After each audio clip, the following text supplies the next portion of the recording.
yung may anak ka na masyadong sensitive. Huh? Nag-drive ako ng motor kanina sa Naga. Tapos, angkas ko yung anak ko.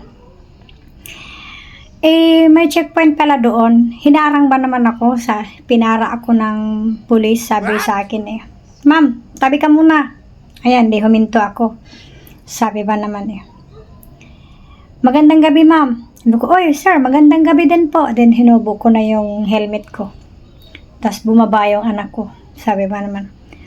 Pagkahubo ko sa helmet ko, sabi naman ng pulis, oh, ma'am, ang ganda mo pala. Sabi ko, oh, thank you, sir. Wow. Bigla naman sumagot yung anak ko sa likod. Sir, wag naman ganyan. May asawa na yung nanay ko. Kaya yun, buti na lang inabot yung rehistro ng motor na kapag renew na ako, tapos may lisensya din naman ako. Kaya yun, pinaalis na kami ng pulis. Sabi mo na, taga saan ho ba kayo? Sabi ko, doon lang ho sa Minglanilla, tunghaan siya. Sabi, sir ha, may asawa na yung nanay ko. Sabi na anak ko.